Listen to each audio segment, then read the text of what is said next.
The year was 1837, and St. Louis was bursting at its seams, a raw, restless city balanced between the edge of civilization and the open maw of the frontier.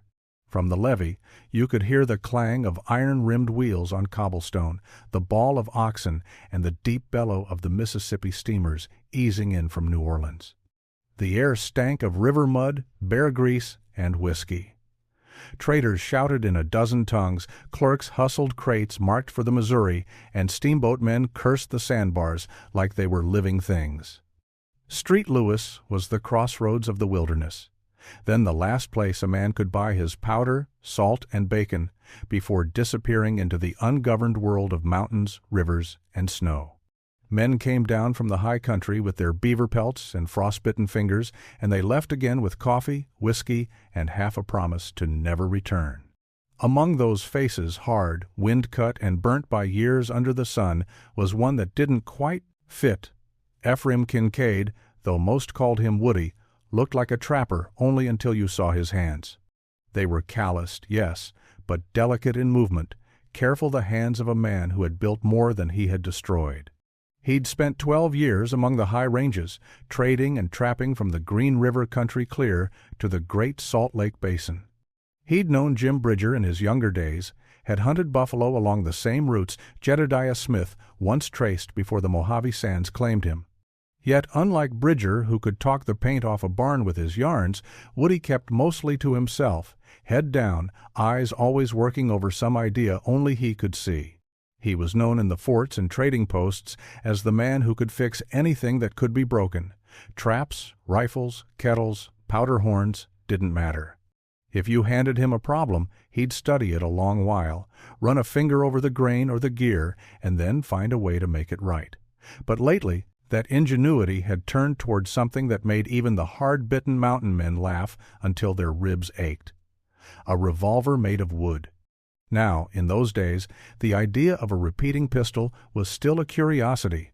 Samuel Colt had shown off his new Patterson revolver, sleek and fine as a lady's parasol, though it cost more than a man's horse and wouldn't fire worth a damn in the rain. The mountain men preferred their Hawken rifles, their single-shot pistols, things they could count on when the wolves closed in or the Blackfeet came screaming down the valley. So, when word spread that old Woody Kincaid was carving a wheel gun out of hickory and scrap iron, well, the mockery came thick as flies on molasses. "Hell," one of the trappers at Holliday's Tavern said, "next thing we'll see him shooting rocks out of pine cones." "He's gone soft in the head," another replied, wiping foam from his beard. "Too much time talking to his own campfire." Woody sat by the stove in the corner, half listening, his wooden contraption resting across his knees. It wasn't a pretty thing, not like Colt's fine machines with their brass fittings and polished grips. His had the rough grain of a hand-carved stock, 6 chambers banded with dull iron, and a trigger assembly so strange that men leaned in just to squint at it. It looked more like a trapper's snare than a firearm. "You best be careful," said a voice behind him, low but amused. Woody turned to see Jack Fontenelle, a French Missouri trader with a grin like a fox. "You'll set the place on fire with that toy." Woody smiled thinly. "Ain't for show, Jack. Just a notion I had." "Notion's one thing," Jack said, pulling back his coat to show a gleaming Colt Patterson on his belt. "A gun's another." A few heads turned. Talk quieted. The Patterson was rare imported from back east, expensive and temperamental. The men admired it even as they distrusted it. Woody looked it over, then nodded. "Fine work," he said, "for a gunsmith with a factory and 50 hands to spare. Better than whittlin' a shooter out of Kindlin." The laughter came again, rough and easy. Woody didn't rise to it. He just set the revolver down on the table, running his thumb along the wooden cylinder. "Funny thing about Kindlin," he said. "It'll burn if you don't treat it right. But treat it proper, oil it, temper it, band it, and it'll hold tighter than steel." Fontenelle smirked. "That's so. Then how about we see if your timber toy can keep pace with a real gun?" Woody looked up, his eyes the color of river stones. Around them, the tavern filled with that expectant silence that always follows a challenge. "What are you proposing?" he asked. "A friendly wager," Fontenelle said. "Tomorrow, behind the livery, you and me. 6 shots each. You hit more cans, I buy your drink for a month. I hit more. You toss that firewood pistol. In the river. Someone in the corner snorted. Make it fair, Jack. Man can't shoot with a broom handle. Fontenelle raised his hands in mock protest. I'm just giving him a chance to prove his craft. Woody studied the men's faces, half drunk, half amused, and something in him hardened. He'd seen that look before, on greenhorns laughing at his patched boots, on merchants turning up their noses at his hand-forged knives. The frontier respected only what could survive, and he meant to show them what survived when nothing else would. All right, he said quietly. Tomorrow, then. Someone hollered, I'll bring the whiskey. Another, ain't no use, the Colt'll blow it clear to the devil. The laughter followed him out into the night. Street? Louis, after sundown, was a different creature, softer around the edges, but meaner in the shadows. The lamps flickered against the fog rising off the river, and the call of a steamboat whistle cut through the damp air. Woody walked down to the levee, his revolver under his arm, and listened to the night breathe. He thought of the mountains, the clean silence of the high passes, the smell of pine and snow. Down here, men measured worth by coin and show. Up there, a man's measure was the sharpness of his wit, the steadiness of his hands, and the fire in his belly. He sat on a bollard, took out a rag, and began polishing the hickory frame. Every groove was hand-cut, every screw scavenged. He'd lined the chambers with thin plates of iron salvaged from a wagon rim. The trigger was carved from elk bone, polished smooth. Crude, yes, but balanced, like something grown from the earth itself. Behind him, the river lapped against the docks, steady, relentless. It reminded him that everything man built, from steamboats to cities, was just driftwood against the current. But maybe, just maybe, a thing carved from wood could still stand against iron. Tomorrow he'd find out, and when he did, the laughter would stop. Long before the laughter in street, Louis Ephraim Woody Kincaid learned the hard lessons of the wilderness, that the world gave nothing freely, and a man's survival depended on what he could make with his own 2 hands. Back in 1831, Woody had been little more than a raw-boned youth from Kentucky, drifting west with a rifle, a file, and a head full of schemes. He found work at Fort Union, that lonely outpost on the upper Missouri, where Charles Larpenteur kept his trade ledger as neatly as a preacher's Bible. Life there was as sharp and cold as the north wind that came tearing down from the plains. Winters bit deep at the bones. Men froze where they slept, horses starved standing up. Some turned savage, others went soft and died. Woody, though, took to it like a wolf learning new snow. He'd sit by the forge at night, patching traps with bits of iron or hammering barrel hoops into blades. You keep at that, Larpenteur once told him, and you'll either blow yourself to pieces or end up famous for inventing something foolish. It was that same winter, the one they later called the Blue Ice Year, when the idea for his strange revolver first kindled. A blizzard had swallowed the Missouri whole, sealing men and supplies inside the fort for near 3 months. Powder went damp, flints cracked, and the cold jammed even the best rifles. One night, a party of trappers stumbled in half-dead, chased for miles by wolves. Woody's rifle misfired 3 times before he could scare the beasts off with burning pitch. Afterward, warming his hands by the fire, he muttered, "A man ought to have more than 1 shot before he meets his maker." That notion stayed with him. Out of boredom and hunger, he began tinkering. He scavenged the busted spokes of a freight wagon, a few inches of barrel scrap, and a broken trigger plate.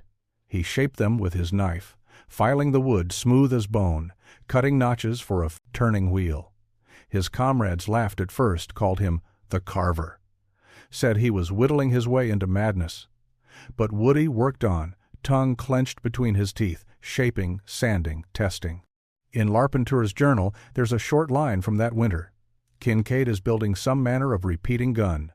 I have told him the idea is foolish, but he will not be turned. When the thaw came, Woody had something that looked barely like a pistol. 6 chambers lined with hammered iron, mounted in a hickory frame. The cylinder turned when the hammer pulled back, though it creaked like an old mill wheel. He fired it once into the snowbank behind the fort, the shot rang clean, the cylinder held, and for a heartbeat the world went still. Then the second shot cracked the chamber, split the hickory clean down the middle, and sent splinters into his palm. The men howled with laughter. Woody just smiled, wrapped his hand in a rag, and said, "Guess she don't like the cold yet." He spent the next 5 years chasing perfection the same way other men chased beaver or gold. Wherever he roamed the Yellowstone, the Wind River, the Snake Country, his pack always carried 2 things, traps and tools. He studied every lock and trigger he came across, traded with gunsmiths, watched the tribes repair bows and spears using sinew and bone. From the Blackfeet he learned how wood could be hardened with heat and smoke. From Crow craftsmen he learned to lash iron to bone with rawhide that tightened like steel in the cold. Slowly, piece by piece, his invention took shape again, not a copy of Colt's Eastern contraptions, but something born from the frontier itself. He called it the wheel gun, though it was more prayer than firearm. Woody tested it in the high country, shooting pine knots and frozen elk bones. Sometimes it worked, sometimes it burst apart. He'd curse, rebuild, and start over.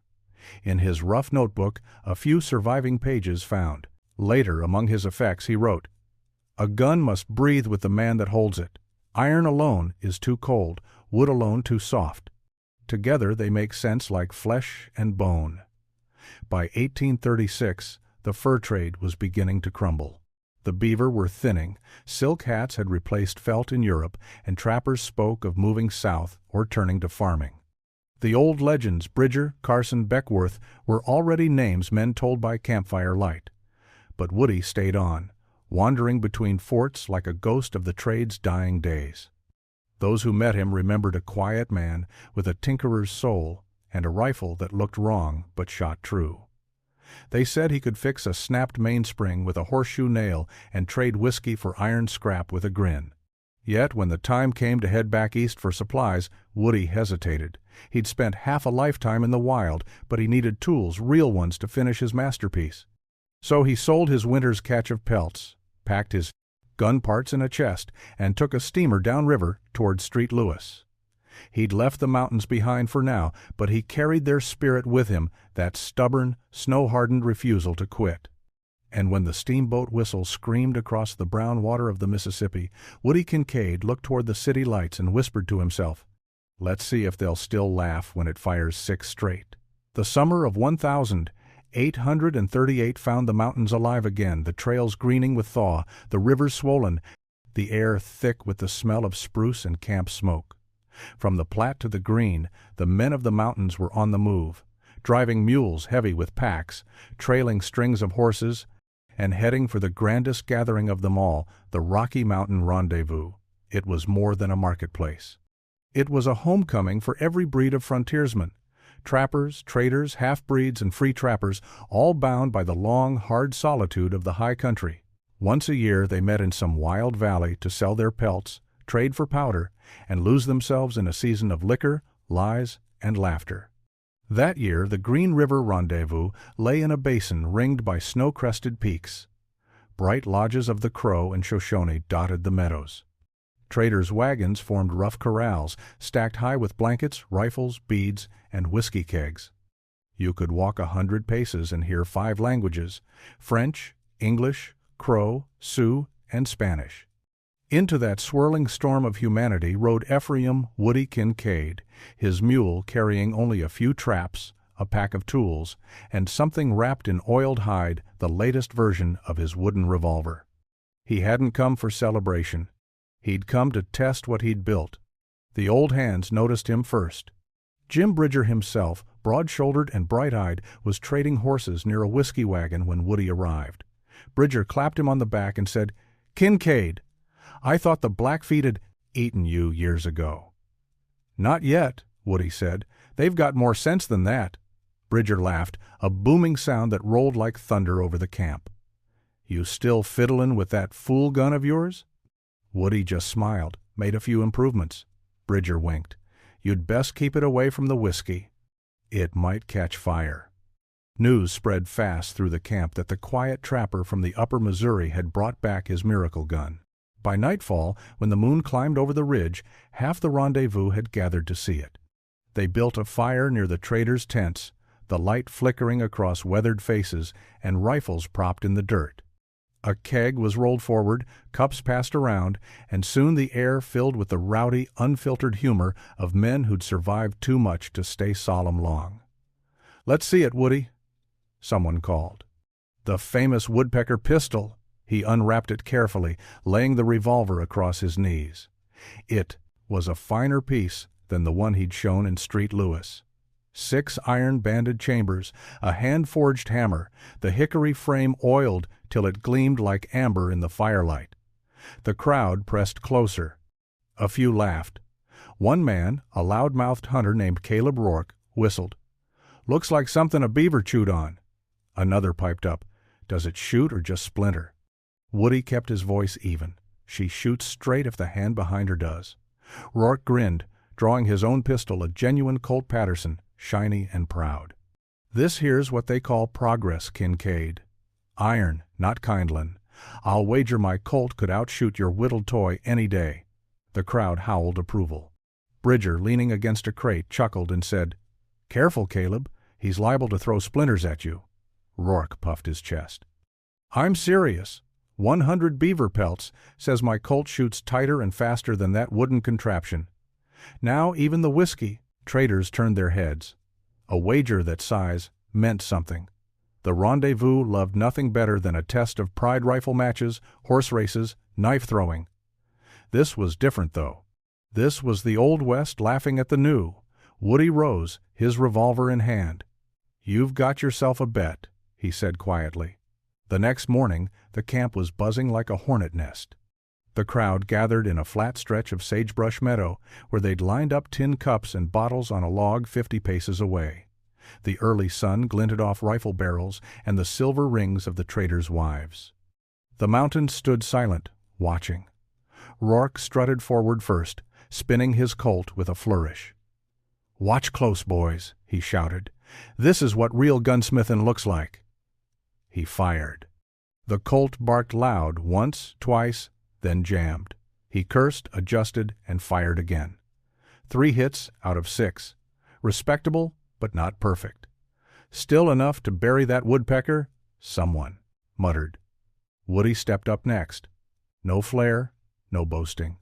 He simply checked the flint, measured the powder, and turned the cylinder with a thumb that trembled only slightly. The crowd fell quiet. He aimed. The first shot cracked clean and fast. A cup exploded off the log. The second and third followed, steady as a metronome.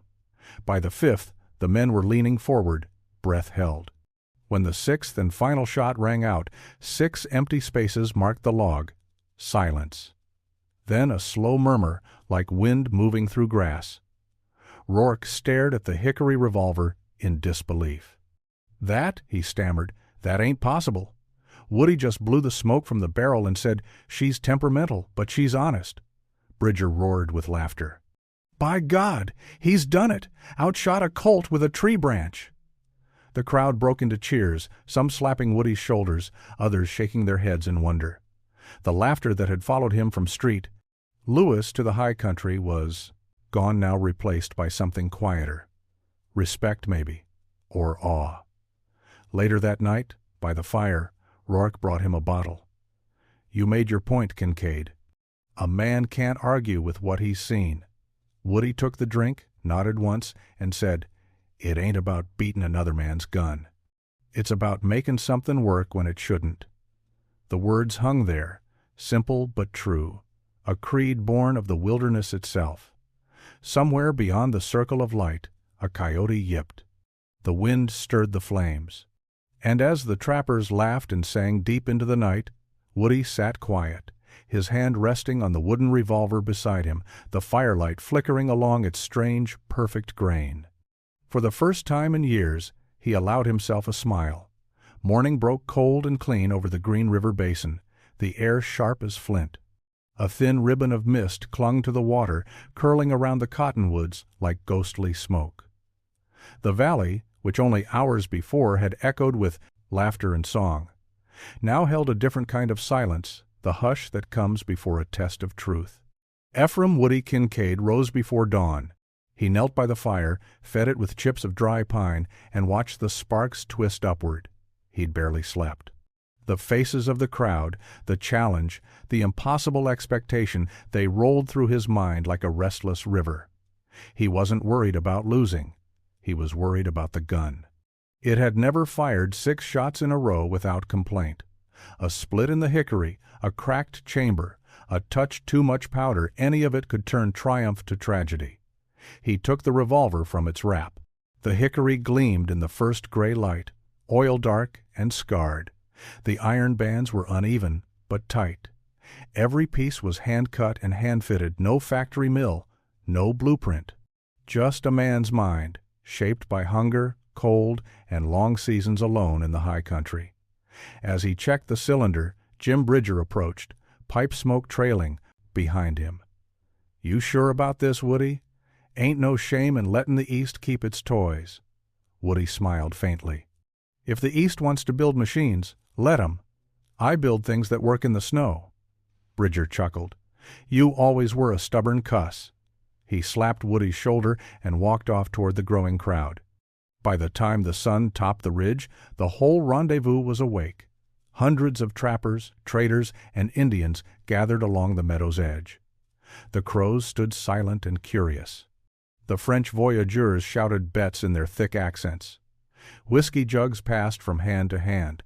In the center of the clearing stood a fresh-cut pine log, 50 paces distant, lined with 6 tin cups and 3 clay bottles. Beyond it, the river sparkled like a sheet of steel. Caleb Rourke, the loud-mouthed hunter from the day before, strutted out first. His Colt Patterson hung low on his hip, gleaming in the light. "Let's give the folks a show," he said, bowing to the crowd. 6 shots, speed and accuracy. May the better gun speak true." Woody nodded. "And may the hand behind it be steady." The referee, an old trader named McLaughlin, raised his arm. "Fire when ready." Rourke drew and fired fast, the Colt barking thunder. He hit 4 out of 6, fine shooting by any measure. The crowd applauded, though a few men muttered about the Colt's misfire between shots. Rourke bowed again, twirling the revolver like a gambler showing off a winning card. "Let's see your kindlin' do better," he said. Woody stepped forward. The crowd hushed. Even the horses stopped shifting their hooves. He could feel the weight of 100 eyes men who'd lived by their tools, who'd buried friends because a flint struck wrong or a lock jammed in the rain. He thumbed the hammer back, slow and deliberate. The mechanism clicked a rough, uneven sound, but true. He raised the revolver, the wood warm against his palm, and sighted along the barrel. The first shot cracked clean, centered, and true. The cup spun into the air. The second came a heartbeat later, knocking another clear off the log. A murmur rippled through the crowd. The third shot cracked. The hickory frame groaned, but held. The fourth followed, smoke curling around his face like incense.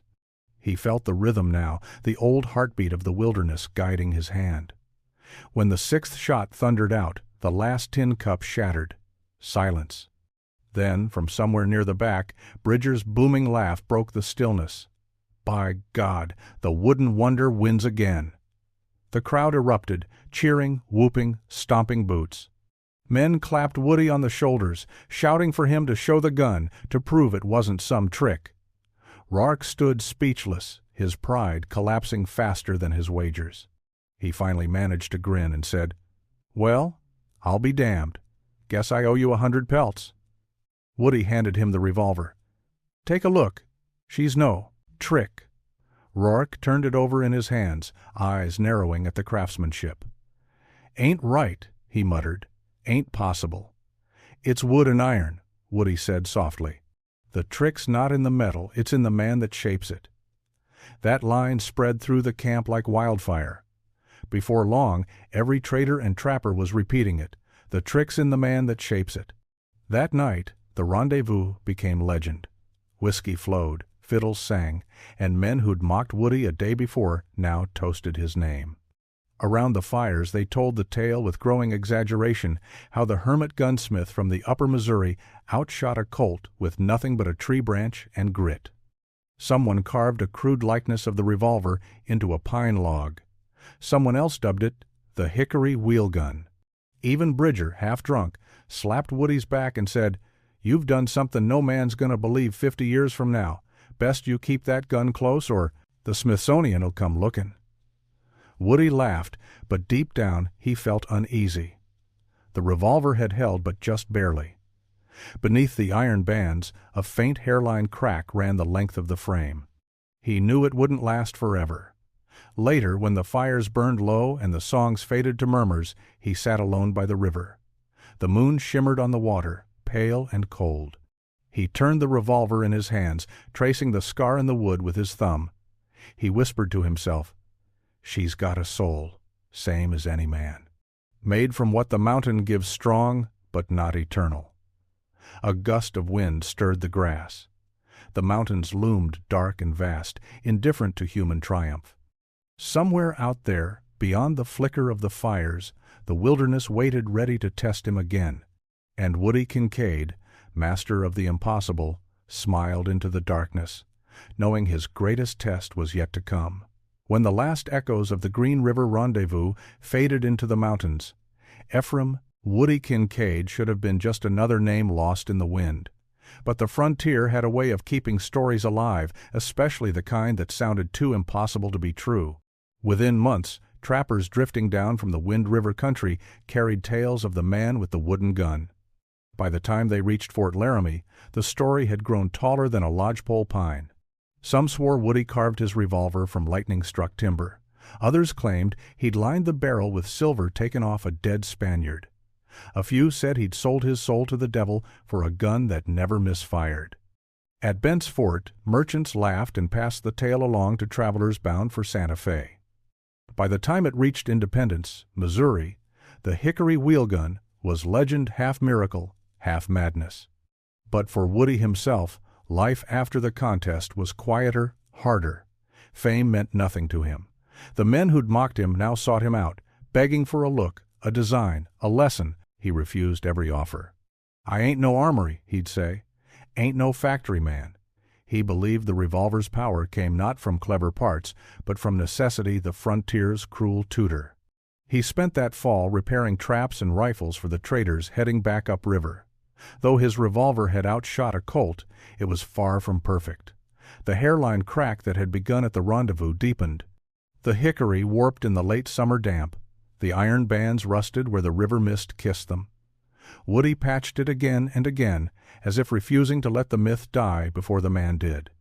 By the winter of 1839, he drifted north, back toward the country he loved most, the land of the Wind River and the Absaroka Range, where the snow came early and stayed late. He traded with the Crow, hunted elk along the creeks, and lived in a cabin no bigger than a trading post bunkroom. Sometimes, travelers passing through would find him there always with a pot of coffee boiling, a workbench covered in bits of metal, wood, and bone. One such visitor, a young trapper named Henry Billings, later wrote in his journal, "I seen a man the likes of which I'd not thought real. Kincaid," they called him, had a revolver of wood that looked half magic, half accident. He let me fire it once. The thing barked true. Said he'd never sell it, never trade it, for it was part of him now. Word reached the forts and even street. Louis, that Kincaid had turned down a merchant's offer of $500 for his revolver, an absurd sum then. But Woody didn't want coin. He wanted quiet, and he wanted time. He began keeping notes, scraps of thought and design, written in a small, leather-bound book that smelled of smoke and oil. One page, later copied by an unknown trader, read, "A man makes what he needs, not what he dreams. The dream comes after, when others start calling it genius." Those who knew him called him peculiar, but no one called him a fool anymore. That same year, a traveling artist from Philadelphia, collecting stories for a book on frontier marvels, sought Woody out. The artist, J.F. Broom, recorded his meeting in a letter that still survives in the archives of the Museum of the Mountain Man. The man seemed carved from the mountains themselves, lean, sharp-eyed, and speaking little. His creation defies reason. A revolver, yes, but of such simple design that it shames the elaborate contraptions of our Eastern inventors. He refused to be painted, saying, "The mountains don't hang portraits, mister, they just remember what works."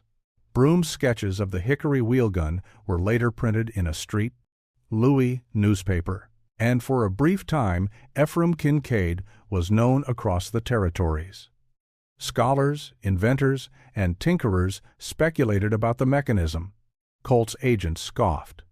"A trick of perspective," they said. "Wood can't take the pressure of a charge." But the men of the frontier didn't care for theories. They'd seen it shoot. Meanwhile, Woody's legend grew quieter, deeper. Among the Crows, he was called "man who makes iron grow from wood." Among trappers, he was the proof that frontier ingenuity could outthink Eastern science. He'd become something rarer than a hero, he was an ideal. Yet behind that legend was a man growing older and more weary. His eyes weakened. His hands, once sure as a hawk's claws, began to shake. He could feel the wild slipping away as forts grew into towns and the mountain trade thinned to nothing. "Progress," he once muttered to Bridger, "is just another way of saying a man's no longer needed." Bridger, in his later years, recalled that conversation in Bernard DeVoto's research notes. Kincaid said he reckoned the world only remembers what can be bought. I told him men remember what can't be forgotten. He smiled and said, "Then maybe I got a chance yet." By 1840, the hickory wheel gun was failing. Its frame was spider-webbed with cracks, and no amount of patching could hold forever. Woody stopped firing it, kept it wrapped in oilskin, and hung it above his workbench. When visitors asked if he'd ever make another, he'd shake his head. "A man only gets one miracle," he'd say. He began wandering less, hunting less, and writing more. His journals, lost for decades, were said to contain detailed notes on survival, gunsmithing, and the craft of adapting nature's materials for man's use. "If iron is the language of industry," one line reads, "then wood is the tongue of the wilderness." By the spring of 1841, Ephraim Woody Kincaid had vanished from the forts entirely.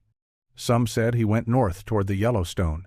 Others swore he joined the Crow for good. A few claimed they saw him, years later, near the Bighorn Mountains, carrying a single rifle and a pack heavy with tools. None could say for sure, but his story had already outgrown him.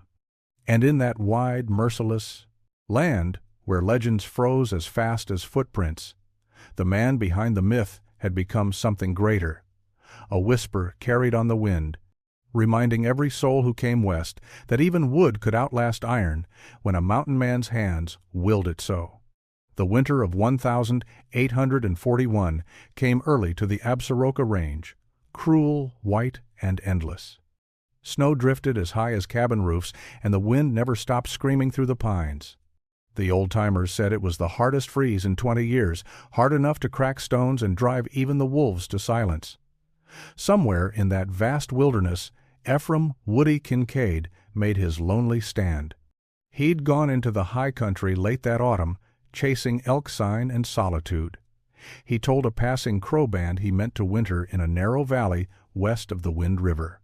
"Plenty wood, plenty water," he'd said. What he didn't mention was that he carried with him a sickness of the spirit, the sense that the world he knew was vanishing, slipping, away like thaw under sun. The fur trade was dead. The forts he'd helped build were now company outposts. The mountain men had scattered some to Oregon, some to Texas, a few to graves under cairns of stone. Woody wanted none of the New World. He wanted only the quiet of the timberline, the companionship of snow and memory. He built his winter cabin from spruce logs and chinked the cracks with moss and clay. His traps were few, his food stores modest. What he prized most was the hickory wheel gun, hung above the hearth like a relic. Its frame was cracked now, the bands pitted with rust, but he couldn't bring himself to part with it. He'd made it with his hands, and it had made him in return. By December, the storms came without mercy. The valley disappeared beneath drifts taller than a horse. He snared rabbits and melted snow for water. The cold turned his breath to ice and his beard to stone. At night the mountains howled not with wolves, but with the strange voices the wind finds when it has nothing left to move but itself. It was in those nights, alone by the fire, that Woody began to talk aloud to the revolver. "You and me," he'd murmur. "We fooled 'em all, didn't we? Outshot the east, outlasted the cold. But time's catching up, same as it always does." His hands trembled when he reloaded his rifle. Age and frostbite had stiffened his fingers. He patched his mittens with hide, carved more firewood, and wrote short notes in his journal pages, later found by a trapper thawing the valley years after.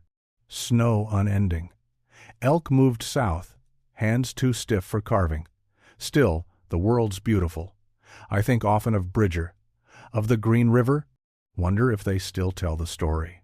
One night, a blizzard rolled down from the north, the kind that swallowed sound and turned breath to crystal. Woody woke to the wind, slamming the door loose. He rose to fix it, and in that instant heard the long, thin howl of wolves from the ridge. The horses were gone, scattered or taken. He knew what that meant. The pack had followed the smell of smoke. He fed the fire higher, loaded his rifle, and reached instinctively for the revolver. It felt strange in his grip, lighter than it had years ago, almost fragile. He whispered, "All right then, old friend, one more test." The wolves came in the dark gray shadows moving through the snow, eyes glowing like coals. He fired the rifle once, dropped one. Another leapt through the smoke and firelight, snarling. Woody turned, cocked the wooden gun, and pulled the trigger. Crack! The shot rang true. The beast tumbled, still. He turned again, fired twice more. The third shot split the hickory down the seam, sending a splinter into his cheek. Smoke poured from the crack like the gun's last breath. But the wolves were gone, scattered back into the storm. He laughed then, a hoarse, wild laugh that turned to coughing. "Still works," he said, "even half dead." When morning came, the cabin stood half buried.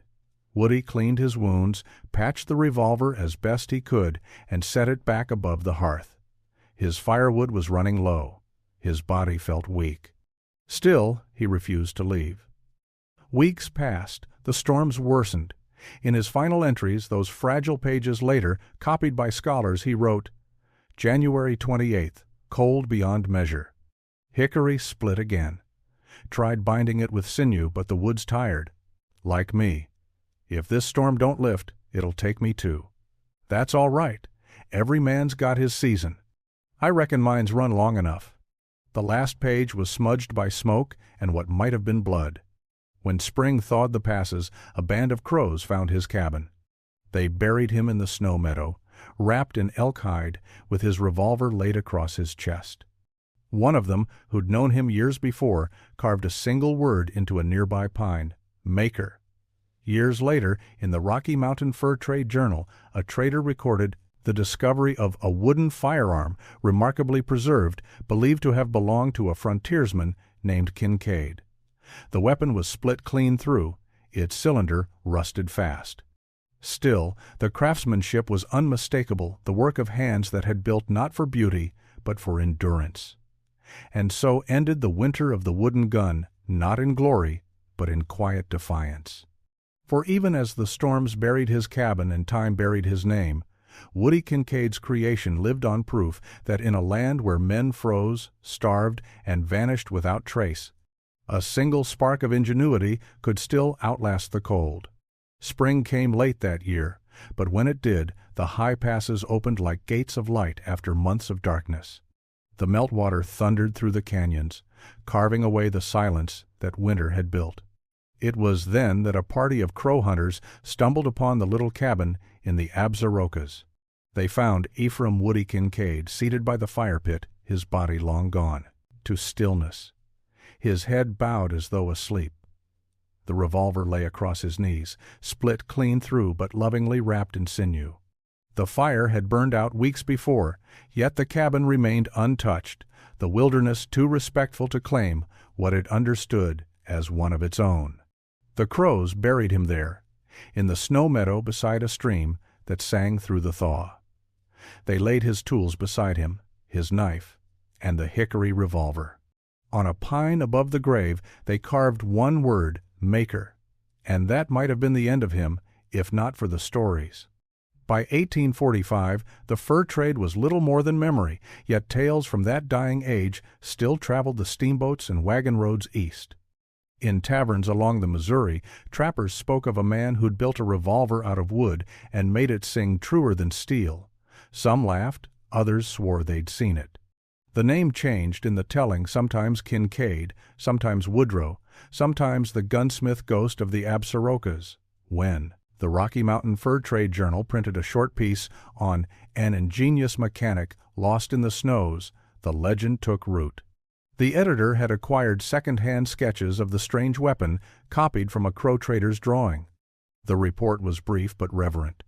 The construction is most singular wooden frame, iron-banded, fashioned by hand without mill or measure. Whether this Ephraim Kincaid truly outshot the Colt, as the stories go, is known to none. But his invention shows what resourcefulness the wilderness could teach a man. The article found its way east. Within a year, professors, inventors, and curiosity seekers were arguing in newspapers over the impossibility of such a weapon. One letter in the street, Louis Republican, written by an engineer from New Haven, declared, "A firearm made of wood cannot, by any science known to man, sustain the pressures of black powder. If it functioned, it must have been by divine providence or the ignorance of witnesses." But the frontier had its own scholars, men like Jim Bridger, Kit Carson, and Old Bill Williams, who'd lived through what polite society dismissed.